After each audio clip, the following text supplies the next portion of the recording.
The horrible death of Muammar Gaddafi. The complete history. Part 1. Who was Muammar Gaddafi? Muammar Gaddafi was a Libyan politician, military man, and dictator who ruled his country for 42 years, from 1969 until his execution in 2011. During his long rule, he drove significant changes in Libya and played an influential role in Libyan politics and geopolitics. Region. Gaddafi underwent several ideological transformations and political alignments throughout his life, from Pan-Arabism to Pan-Africanism, making him a controversial and sometimes belligerent figure on the international stage. More in depth about his life. Muammar Gaddafi was deeply influenced by the 1952 Egyptian revolution led by General Mohammed Naguib and Colonel Nasser. In 1969, Gaddafi and his group, the Free Officers, carried out a peaceful coup d'état known as the September Revolution, which overthrew King Idris I in Libya and proclaimed the Libyan Arab Republic. Gaddafi took over as president of the Revolutionary Command Council, RCC, and became commander-in-chief of the armed forces.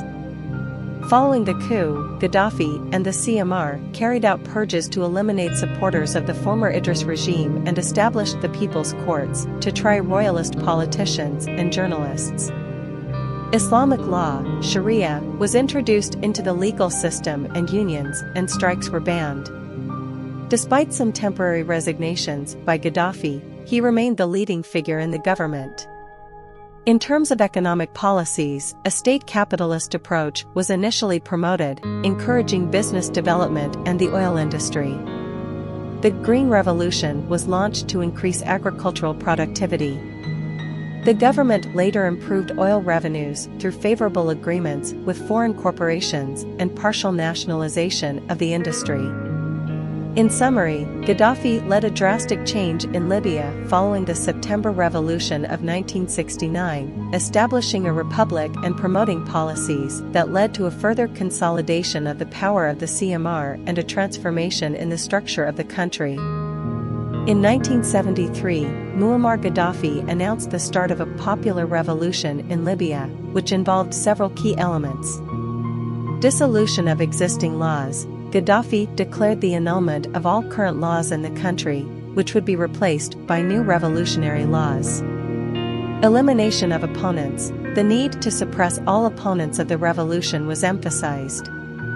Administrative revolution. An administrative transformation was undertaken aimed at eliminating what Gaddafi considered a bureaucracy and an upper class in the system. Formation of popular committees. The population was encouraged to establish popular committees as a way to encourage direct political participation. These committees were intended to serve as channels of political participation and were implemented in various institutions, such as schools and universities. Cultural revolution. A cultural revolution was announced to eliminate perceived harmful foreign influences and protect Libyan identity. This aspect of the revolution shared similarities with China's Cultural Revolution. The popular committees played a central role in this popular revolution by facilitating public participation in decision-making, although their operation was subject to the guidelines of the Revolutionary Command Council, RCC, led by Gaddafi. Despite its supposed democratization, the CMR maintained control over fundamental decisions, which limited true participatory democracy. Furthermore, the committees were also used to monitor critical individuals and in some cases led to tribal tensions in the country. You are in the right place. Our cultural channel offers a wide range of programs to satisfy your historical and cultural curiosity. Historical events. Immerse yourself in the most significant events in history with our stories about moments that changed the world. Express reading. Get the best summaries and video analysis of popular books in just minutes, so you can enjoy the essence of a work without spending hours reading. The horrible death of. Explore the shocking and often tragic story behind the deaths of famous people who left a mark on the world. Biographies of greats. Learn about the lives of the most influential figures in history, from kings and queens to revolutionary scientists and artists. Literary criticism. Discover in-depth analysis of literary masterpieces and current literary trends. Subscribe now and stay up to date with our programs. History, literature, and video analysis await you on our cultural channel. Do not miss it.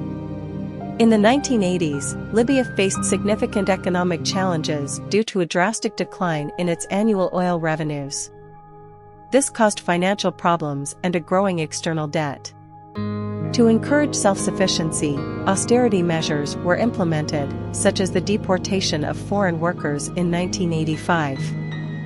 Furthermore, internal tensions persisted, with attempts by opponents to attack Gaddafi's residence in 1984, resulting in numerous arrests. Internationally, Libya became involved in conflicts in Chad and experienced disagreements with other African nations due to its intervention in other countries' affairs. Gaddafi sought political unity with Morocco, resulting in the Treaty of Oujda in 1984, although relations remained tense due to Morocco's alliances with the United States and Israel. Relations with the United States deteriorated under President Ronald Reagan, who adopted a tough policy toward Libya, accusing it of being a puppet of the Soviet Union. In response, the United States implemented an oil embargo and closed its embassy in Libya. Tensions culminated in Operation El Dorado Canyon in 1986, a U.S. airstrike in retaliation for the bombing of the La Belle nightclub in Berlin. Internationally, this episode generated condemnation, but also reinforced Gaddafi's image as an anti-imperialist leader. Despite tensions with the United States and its Western allies, Gaddafi maintained relations with some Western countries, as evidenced by his meeting with Felipe González and Bruno Kreisky in Mallorca in 1984. This indicates that, although there were moments of friction, relations never broke completely, and Gaddafi continued to seek international contacts. In the late 1980s and early 1990s, Libya's foreign policy underwent a significant change. One of the most notable events was the Lockerbie bombing in 1988, in which a Pan Am plane exploded over the Scottish town of Lockerbie, killing 270 people. Libya was accused of being behind the attack and faced international sanctions. In 1992, as a result of international pressure and economic sanctions, Gaddafi expressed his willingness to hand over those accused of the Lockerbie bombing to stand trial. This marked a significant shift in Libyan policy and paved the way for a gradual lifting of sanctions. Furthermore, in the 1990s, Gaddafi sought to normalize relations with the West. Libya gave up its weapons of mass destruction program in 2003 and accepted responsibility for the Lockerbie attack, paying compensation to the victims. These moves led to the lifting of international sanctions and the beginning of a reconciliation process with several Western countries, including the United States and the United Kingdom. In 1999, the Libyan National Oil Authority, NOC, was established to oversee the country's oil industry. This marked a major change in Libya's oil policy and opened the country to foreign investment in the oil industry. Despite these changes in foreign policy, the internal political situation in Libya remained highly authoritarian under Gaddafi's leadership. Power was concentrated in the hands of the leader and his inner circle, and political and civil liberties remained limited.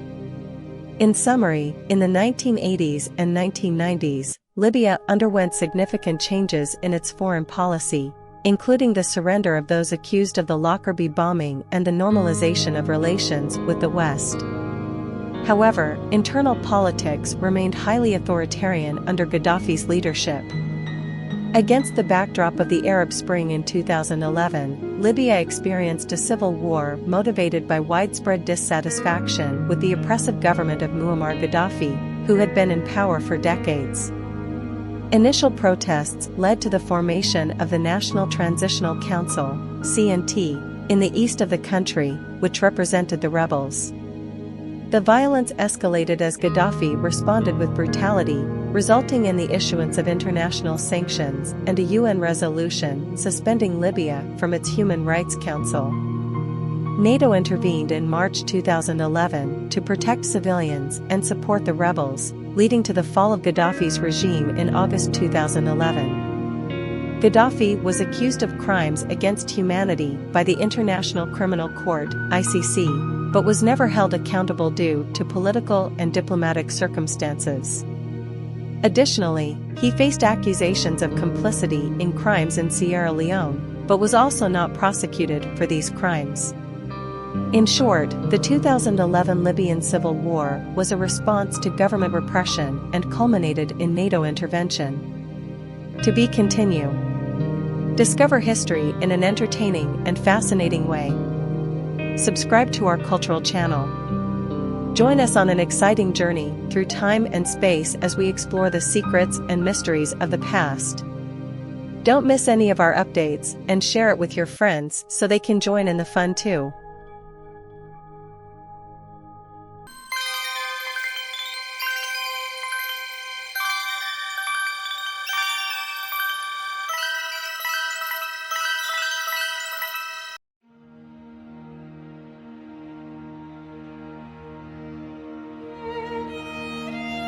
The horrible death of Muammar Gaddafi. The complete history.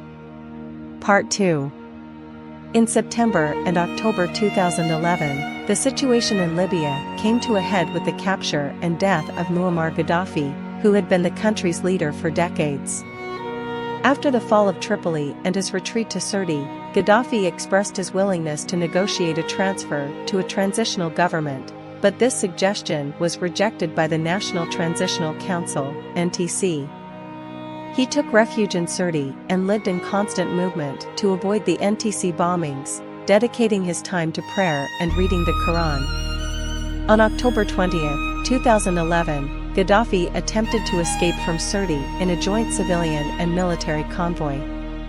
However, this convoy was attacked by NATO, resulting in the destruction of numerous vehicles and the deaths of at least 53 people. Gaddafi and his closest followers dispersed and sought refuge in a nearby village, which was bombed by Misrata rebel militia. While fleeing, Gaddafi and his group hid in drainage pipes while his bodyguards fought the rebels. During this combat, Gaddafi was injured in the head by a grenade explosion, and the Minister of Defense, Abu Bakr Yunus Jabr, lost his life. Gaddafi was captured by the Misrata militia, and during his capture, he suffered serious injuries while they attempted to apprehend him. The events were filmed on a mobile phone and were widely distributed. There is evidence that Gaddafi was beaten and stabbed during his capture. After his capture, Gaddafi was taken to Misrata in critical condition and his death was later announced. Versions of his death varied. Official NTC accounts stated that Gaddafi was caught in crossfire and died from gunshot wounds. However, other witnesses claimed that the rebels fatally shot him in the stomach. Additionally, his son Mutassim, who was also in the convoy, was captured and later found dead, possibly as a result of an extrajudicial execution. A total of around 140 Gaddafi loyalists were detained from the convoy, and the bodies of 66 of them were later found at the Mahari Hotel, victims of extrajudicial execution. Although autopsies were performed on the bodies of Gaddafi, his son, and Jabr, the full autopsy report was not made public. Gaddafi's body was placed in a freezer in a local market and put on public display for 4 days, where many people from Libya came to see it. Images of Gaddafi's death were widely disseminated internationally. In response to international calls, it was announced that a commission would be held to investigate Gaddafi's death, and the NTC announced that Gaddafi had been buried in an unidentified location in the Libyan desert. In 2022, Aisha al-Faturi, a bodyguard of Gaddafi, claimed that Gaddafi had not been assassinated, but rather that the dead person was someone who looked like him, named Hamid Abu Maniar, and that Gaddafi was still leading the resistance. His ideology. Muammar Gaddafi, the Libyan leader, developed a political ideology known as the Third International Theory. This ideology was a response to materialist capitalism and atheistic communism. Gaddafi advocated a new path that rejected the confrontation between the military alliances of Warsaw and the North Atlantic and promoted the idea that all nations of the world are brothers under the rule of God. Gaddafi's ideological worldview was forged from his Bedouin upbringing, his Islamic faith, and his discontent with Italian colonialism in Libya. During his school years, he adopted ideologies such as Arab nationalism and Arab socialism, greatly influenced by the Egyptian leader Nasser. However, Gaddafi developed his own approach called the Third International Theory in the early 1970s, which combined elements of utopian socialism, Arab nationalism, and Third World revolutionary theory. He considered this system as an alternative to Western capitalism and Marxism-Leninism. Arab nationalism was a central value in Gaddafi's ideology. He advocated unity in the Arab world and dreamed of the creation of a single Arab nation-state. Gaddafi also had strong anti-imperialist sentiments and opposed Western imperialism and Israeli expansionism in the Middle East. His ideological approach evolved over time, and towards the 21st century, he became more focused on Pan-Africanism. In terms of religion, Gaddafi promoted Islam as an integral part of his political ideology. He advocated the application of Islamic law in society and saw Islam as inseparable from Arabism. Gaddafi was also an advocate of Islamic socialism, in which property and personal needs were considered sacred and could not be exploited by others. Gaddafi's personal life was secretive and he was often considered a controversial figure. He was known for his volatile temperament and his personal, idiosyncratic approach to Islam. Throughout his tenure, he received both praise and criticism, and his legacy is highly divisive. Some Libyans considered him a leader who improved living conditions and promoted equality, while others saw him as an autocratic and controversial ruler. In short, Muammar Gaddafi developed a political ideology that combined elements of Arab nationalism, socialism, Islam, and anti-imperialism. His Third International Theory represented an alternative path to the dominant ideologies of his time and left a highly polarized legacy in the history of Libya and the Arab world. You are in the right place. Our cultural channel offers a wide range of programs to satisfy your historical and cultural curiosity. Historical events: immerse yourself in the most significant events in history with our stories about moments that changed the world. Express reading: get the best summaries and video analysis of popular books in just minutes, so you can enjoy the essence of a work without spending hours reading. The Horrible Death of: explore the shocking and often tragic story behind the deaths of famous people who left a mark on the world. Biographies of Greats: learn about the lives of the most influential figures in history, from kings and queens to revolutionary scientists and artists. Literary criticism: discover in-depth analysis of literary masterpieces and current literary trends. Subscribe now and stay up to date with our programs. History, literature, and video analysis await you on our cultural channel. Do not miss it. A little more about Muammar Gaddafi: if you like our content and you are not yet subscribed, subscribe, like, and share. This way you help us make more videos. Thank you. Legacy and influence in the world. Muammar Gaddafi's legacy and influence on the world is highly controversial and has left a lasting mark on Libyan history and international politics. Its influence can be seen in several aspects. Politics in Libya: Gaddafi ruled Libya for more than 4 decades, from 1969 until his overthrow in 2011. During his rule, he established an autocratic regime with centralized control over Libyan politics, the economy, and society. His leadership style and ideological approach left deep divisions in Libyan society. Following its fall in 2011, Libya entered a period of conflict and political fragmentation that continues to this day. Ideology: Gaddafi developed a unique political ideology known as the Third International Theory, which combined elements of socialism, Arab nationalism, Islamism, and anti-imperialism. Although this ideology did not have a significant impact globally, it influenced the internal and foreign policy of Libya and some Islamic extremist groups. Support for rebel and terrorist groups. During his time in power, Gaddafi supported a number of rebel and terrorist groups around the world. This included providing shelter and funding to organizations such as the Provisional Irish Republican Army, IRA, as well as supporting insurgent groups in Africa and the Middle East. His support for these groups had an impact on Libya's international relations and contributed to its isolation in the international community. Participation in regional conflicts. Gaddafi played an active role in several regional conflicts, including his intervention in Chad in the 1980s and his support for rebel groups in neighboring countries such as Sudan and Niger. These efforts led to regional tensions and prolonged conflicts. International relations. Throughout his mandate, Gaddafi maintained complicated and changing relations with other nations. At times, he sought greater openness and cooperation with the West, while at other times he adopted an anti-Western and anti-imperialist stance. Its relationship with the United States and other Western countries was tumultuous, and Libya was subject to international sanctions for many years. Legacy in the Arab world. Gaddafi influenced politics in the Arab world through his Arab nationalist rhetoric and his quest for Arab unity.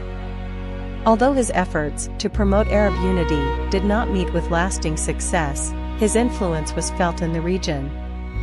In conclusion, Muammar Gaddafi was a polarizing and controversial figure in the political history of Libya and on the international stage. His vision for his country and his goals were marked by a unique ideology and a personalistic approach to leadership. Gaddafi sought to establish a system that combined elements of socialism, Arab nationalism, Islam, and anti-imperialism. He wanted to carry out a social and economic revolution in Libya, eliminating inequalities and redistributing wealth for the benefit of the population. However, his autocratic governing style and authoritarian policies led to a deep division in Libyan society. As his regime consolidated, he faced internal resistance and became increasingly isolated in the international arena due to his support for rebel groups and his anti-imperialist rhetoric. Outside powers, particularly the West, often had an ambivalent relationship with Gaddafi. Over the course of their tenure, they moved from hostility and isolation to seeking greater cooperation and eventually supporting rebel forces during the Arab Spring in 2011. This was due in part to their history of supporting groups' insurgents and their unpredictable leadership style. Ultimately, Gaddafi's fall in 2011 marked a turning point in Libyan history and regional politics. While his vision of a transformed Libya did not fully materialize, his legacy lives on in the form of a fractured and conflicted nation. His experience also serves as a reminder of how relationships between autocratic leaders and outside powers can be volatile and changeable on the international stage. In summary, Muammar Gaddafi was an enigmatic figure whose vision and goals for his country and its relationship with outside powers left a complex and controversial legacy that continues to be the subject of study and debate in international politics. Discover more about culture and knowledge. Subscribe to our YouTube channel to enjoy educational and entertaining content. Broaden your horizons and stay informed. Subscribe now and don't miss any of our updates. See you soon.